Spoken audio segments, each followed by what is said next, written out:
They set fire to his house, trapping him inside. Despite his struggles, Obina couldn't escape and died in the flames. His spirit lingered, lost and angry. Unknowingly to him, Amara and Efe noticed it from a distance. Amara's heart raced. She was terrified at the thought of living with a man who was once dead.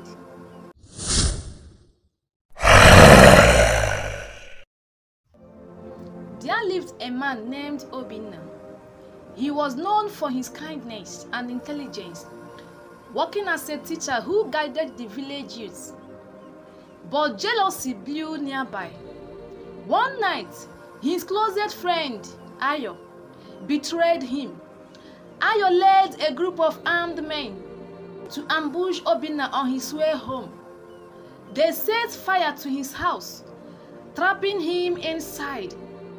Despite his struggles, Obina couldn't escape and died in the flames. His spirit lingered, lost and angry, while the villagers mourned him. Ayo spread lies, claiming that Obina had disappeared without a trace.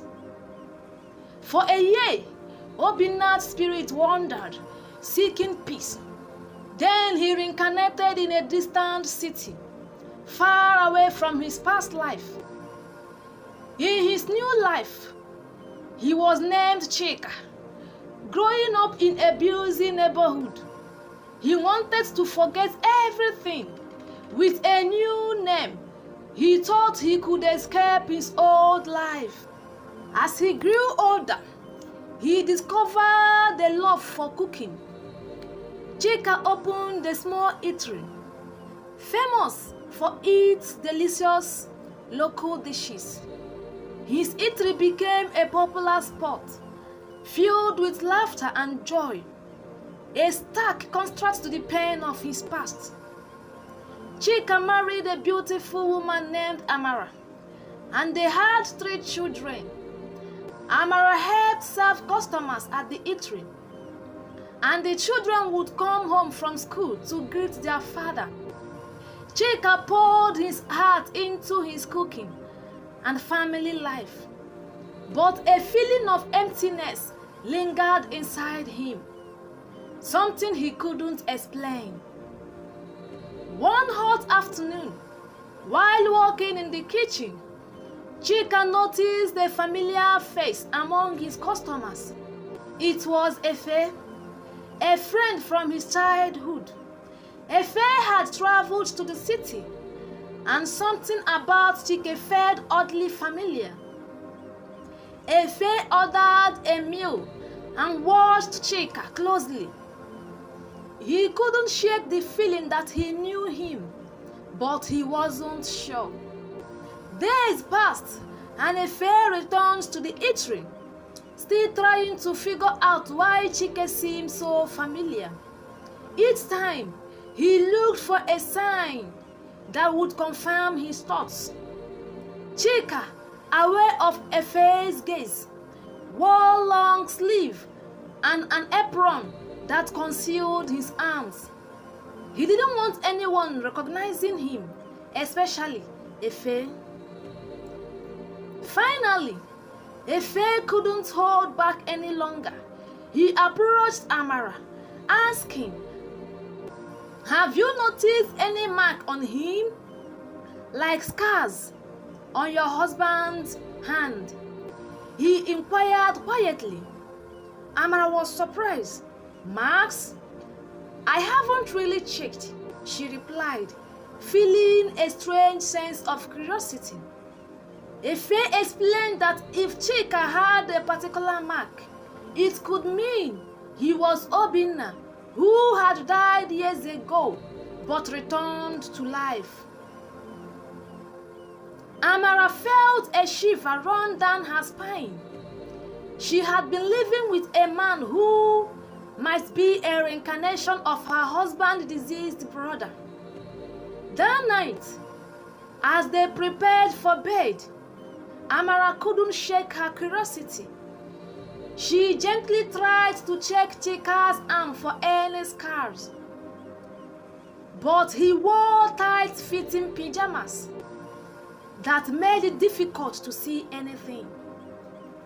Chika noticed his wife tossing and turning and asked, "What's wrong?" Amara hesitated. "Oh, nothing, just tired." They went to sleep. But Amara's mind raced with thoughts about the mark and what it could mean. The next day, when Efe returned, Amara told him she couldn't find any marks on Chika's arms. Efe nodded. "Maybe you should keep looking.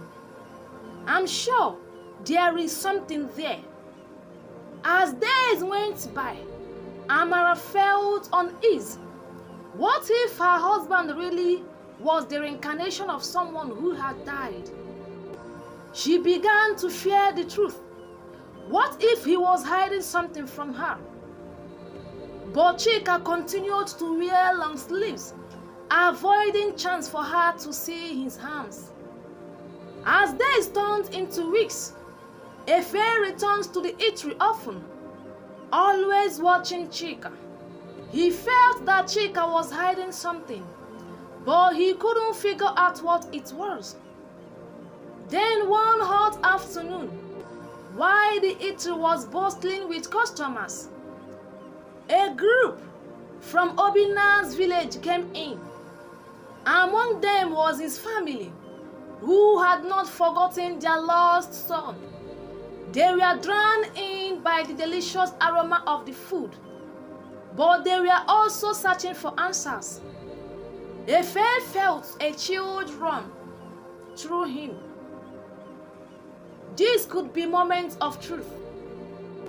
Chika noticed the villagers, and panic flooded his mind. He turns to see Efe standing among them, eyes wide with recognition. Just then, Efe called out, "Obina!" The name echoed through the air. Chika froze, and the world around him shifted. He felt a force pulling him back, as if the past was reaching out for him.